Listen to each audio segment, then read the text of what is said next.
Hey, how's it going, everyone? It's Blake here from ChessPathways.com, and in today's openings video, we're going to be talking about the Accelerated Dragon. The Accelerated Dragon is a variation of the very popular Sicilian defense, which begins with e4, c5, of course.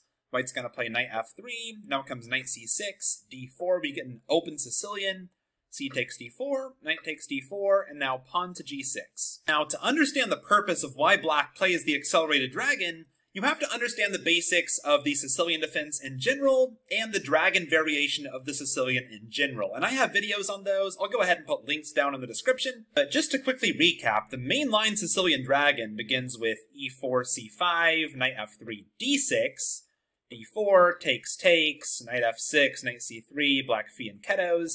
And one of the big dangers to the Sicilian dragon is the Yugoslav attack, where white tries to play bishop e3, queen d2, castle queenside, trade off the bishop at some point, play h4, h5, and get this big attack. I'll just show one of the main lines here for an example. Let's say bishop e3, bishop g7, f3, knight c6, queen d2, castles, bishop c4, now comes bishop d7, white finally gets castled, knight e5, bishop b3, rook c8, and white's ready to go ahead with this big attack with h4.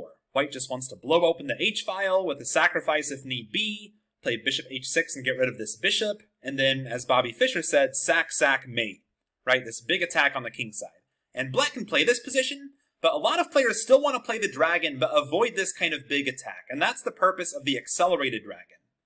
So let's come back to our opening we're talking about here, the Accelerated Dragon. e4, c5, knight f3, knight c6, d4, takes. Black is delaying playing this move d6. That's why this is accelerated. Instead of spending this tempo to move this pawn to d6, black developed a piece instead. And black's going to keep delaying this move, and if white tries to play the same way they do against the dragon, it's not going to work out so well. So g6, and now I should point out one of the big downsides to playing this way is that you haven't forced white to play knight c3 and defend this e4 pawn. And that means if white wants to, they could play pawn to c4. This is the Maroczy bind. It's a completely different kind of pawn structure. It's going to be a very positional game, and white's going to try to grind you down with this space advantage. So you have to be aware that white gets this additional option when you play the Accelerated Dragon. I'm not going to talk much about the Maroczy bind in this video because I have a whole video on the Maroczy bind. I'll go ahead and drop a link in the description on that as well. These days, the Maroczy bind is kind of the main weapon against the Accelerated Dragon, so you have to be aware of this and be prepared. Definitely watch that video if you want to play the Accelerated Dragon with black. But in this video, we're going to talk about what happens if white does not play c4 here and go for the Maroczy bind. What if white tries to play this like a mainline dragon? Well, knight c3, bishop g7, bishop e3. White's playing all the same moves here, but black has one more piece developed than they usually do because they haven't wasted this move with d6. So what happens here? If white plays queen d2 here, well, now knight g4 could be a problem. That looks pretty annoying, just going after this bishop right away and unleashing this bishop to attack the d4 knight. So that's not very pleasant. What happens if white just plays f3 like they usually do, just playing queen d2 and castle long? Well, now black's point is revealed. Black can castle, white plays queen d2, white's just going along pretending it's like a normal dragon. And indeed, black could play d6 here, and we transpose right back to that position from the normal Sicilian dragon. But now black's point is revealed. They can play pawn to d5, making use of this tempo they saved, and black gets a very comfortable position. It's not the end of the world for white by any means, but certainly black can be happy with the result of the opening here, and white's not going to get to launch this big attack on the king side when the center opens up this early. For example here, let's say knight takes c6, b takes c6, white can castle long, but now just queen a5. This move breaks the pin on the d-file. It makes use of the fact that if white tries to win this d5 pawn, then of course a2 could be loose. And if white doesn't take on d5, black can just play rook d8 next turn and threaten to open the d-file themselves at some point after moving this bishop. Also, the b-file's open, rook b8 could come, maybe in conjunction with queen b4 at some point, trying to provoke some weaknesses around the white king. It's clear that white's going to be too slow if white just tries to play h4, h5, and do the same kind of attack. It just doesn't work. When black gets this central strike in with d5. So that's what happens if white plays f3 in this position after knight f6. So very often white will play bishop c4 here. They kind of change up the move order a little bit. They delay playing f3 because this queen watches over g4 for the time being. And they just play bishop c4 first, just to watch over this d5 square and prevent d5. Makes sense, so how should black react? Certainly black could play d6 here, and we're back to a normal dragon. But if black's playing the accelerated dragon, that's probably not what they have in mind. So if black wants to stay in accelerated dragon territory here, they can simply castle and just keep their options open with this d-pawn. Now you might think that white has prevented d5 and they can get back to business, playing f3, queen d2, and castles long, but it's not actually that simple. If white plays f3 here, black can once again make use of the fact they have this extra tempo of development because they haven't played d6, and now queen b6 is very strong. This move attacks the b2 pawn, attacks the knight, makes use of this potential pin here to the bishop. This knight can't go anywhere at once anymore because white's played f3 and this bishop is loose. And if white's not careful, they can fall for some tactics here. For example, if white just plays queen to d2, going ahead with their plan, then knight takes e4 is the tactical shot that every accelerated dragon player knows, just unleashing this bishop to attack the knight and also attacking the queen at the same time. The tactics here just don't work out for white. Of course, if white takes the piece, then black takes the piece back, and black succeeds in just winning a pawn after all the exchanges are said and done. And if white goes for the complex line here, it doesn't work because this bishop hangs at the end. Just to show it, knight takes c6, white wins a piece, black wins a queen, white throws in this check. Now white wins the queen back, but now black can play knight takes c4. Now material's equal for the time being, but the bishop's under attack, and b2 is under attack, and black has a very good position. So after black castles, white really shouldn't play f3. Queen b6 is just a good answer.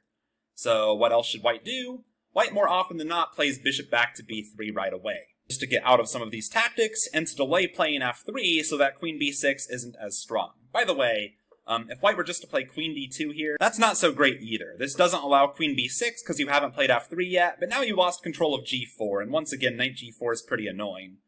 For example here, if white plays knight takes c6, because what else do you do? I mean, your bishop's under attack, black's threatening to eliminate your nice bishop here, which would end your chances to get this attack. You can't move the bishop, because that would hang the knight, of course, so, okay, let's say knight takes c6, b takes c6, and now bishop d4.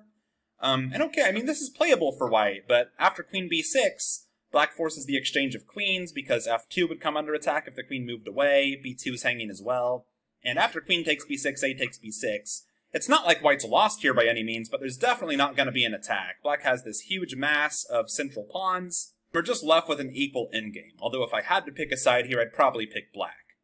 So, coming back, we saw why f3 is not good, queen b6, we saw that queen d2 is not good, knight g4, so that really leaves bishop b3, which is the move that white usually plays here. So after bishop b3, black could have finally just played d6 and say, okay, I forced kind of this concession out of white. White had to waste an extra move here with the bishop. They don't usually have to play in the dragon that early, so let's just go back to a normal dragon. And you could do that. Really, though, this concession's pretty small from white, because white has to play bishop b3 pretty often in the dragon anyways, so you're probably just going to transpose back to a dragon line if you play d6. Instead, if black wants to keep this in original, accelerated dragon territory, black can still delay playing d6 and play a5, just going after this bishop again. And white has a few options to deal with this. First of all, white could play a4 here, which is an interesting idea. It just really clamps down on this b5 square, really stops b5 forever. White might want to use that square for a knight at some point. But also, if white plays a4, that makes it very dangerous to castle long, and that really discourages a lot of white's aggressive attacking options here on the king side. So that's one option. White could here simply castle, but then comes a4. That was the point of black's move. It looks like the pawn's hanging, but if white takes this pawn with either the bishop or the knight, let's say knight takes e4, now comes knight takes e4, that's obvious, and if bishop takes a4, black can still play knight takes e4. Because, of course, if you take the knight, now your bishop's hanging, and you can't play this in-between move because black has an in-between move of their own, threatening your queen. So that would be no good. Of course, white could allow this, but it's just not going to be a position conducive to playing the normal, attacking style dragon, especially because white already castled short.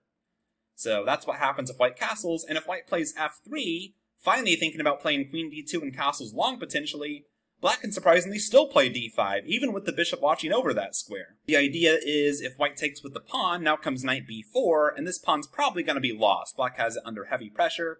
White could try to defend it with knight d to e2, but now comes a4.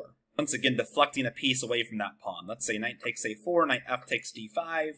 Now, in this version, white is up a pawn, because black sacrificed that a4 pawn, but black can consider themselves to have some pretty good compensation here. First of all, this f3 move looks pretty ugly now that it's not in conjunction with any attack.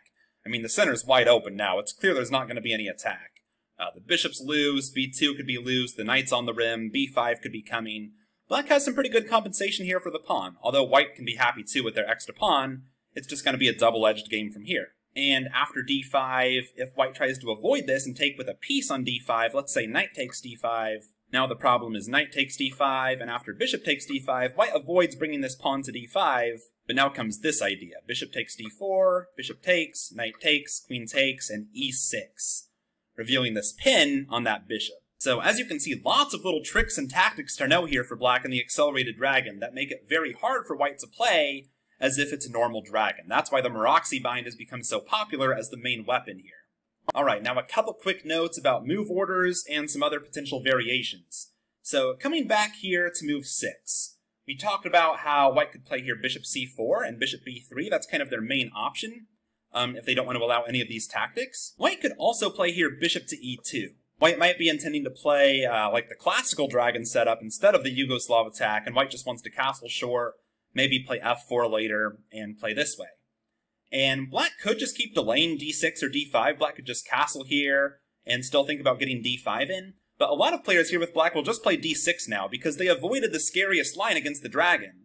Now white's kind of committed to playing this classical setup. They put the bishop on e2. They'd waste a tempo if they brought it to c4 now. So black's often happy to go back to a dragon now that they've avoided one of white's main threats. It's just good to keep in mind that this option exists. Secondly, there's a close cousin to the Accelerated Dragon called the Hyper-Accelerated Dragon, where black plays here g6 on move 2. After e4, c5, knight f3, g6 right away, and now very often this will transpose. After d4, takes, let's say bishop g7, white can still play the Maroczy bind with c4, that's going to transpose. White could still just play knight c3 and you can play knight c6, now you transpose, just like if you played knight c6 first and then g6. So what's the difference here? Really the difference is which sidelines do you want to allow. If you play the knight c6 move order, you have to be aware of the sideline with bishop b5. Of course, bishop b5 wouldn't make any sense if you didn't have a knight on c6 yet. So if that bishop b5 line annoys you, you might choose to play the Hyper-Accelerated Dragon by playing g6 first to avoid that sideline. Of course, by playing g6 first, you open the door for another sideline. Now white has the choice to play this variation with d4, takes, and queen takes d4. You didn't have this option in the other version because the knight was on c6, of course. And I'm not going to get too much into this. This really isn't the focus of the video, but I do want to make you aware this line exists. White gets this tempo on the rook, and there's this very kind of strange forcing line. Knight f6, e5, knight c6, queen a4, forcing this knight to move, and now the queen can come back to the center. Knight c7's a move. I know knight b4 is a move as well. Knight c3, bishop g7, bishop f4. White kind of has this space advantage. Black's trying to target this this pawn here on e5. Black can blockade it with knight e6 and, you know, gain this tempo on the bishop. It's kind of a weird line. You should be aware that it exists if you want to play the Hyper-Accelerated Dragon. But if you were curious what the difference was between the Accelerated Dragon and the Hyper-Accelerated Dragon, it's just which sideline do you want to allow white to play. That's really all the difference is. If white doesn't choose the sideline, you're just going to transpose. Whether white plays the Maroczy bind, or they kind of pretend it's the Yugoslav attack and keep doing their normal dragon stuff. One final note about move orders in the opening. I mentioned that the Accelerated Dragon allows white to play the Maroczy bind because black doesn't play this knight f6 move. So white wasn't forced to play knight c3 early on, so this c-pawn is free to advance. So you might have been wondering, what happens if you play knight f6 early but you just delay playing d6? Isn't that kind of the best of both worlds? You can prevent the Maroczy bind, and you don't have to commit this pawn to d6. White always has to, keep guessing if this pawn's going to come to d5 in one tempo, like we saw.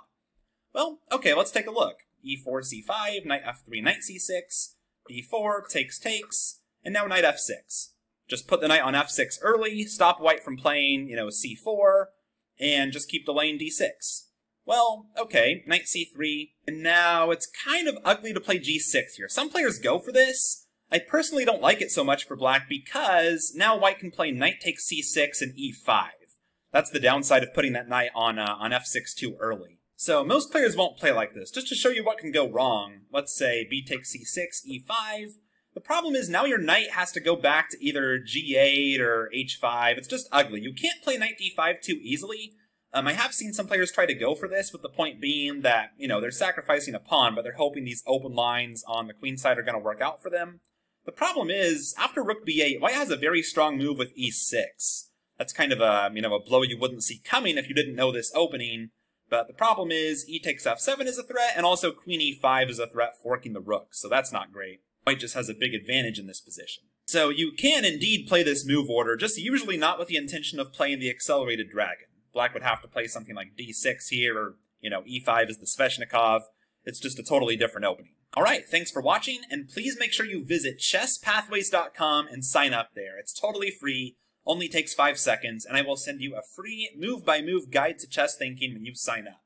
It took me way too long to become a chess master, and I want to help you do it in a fraction of the time. Thanks, and I'll see you there.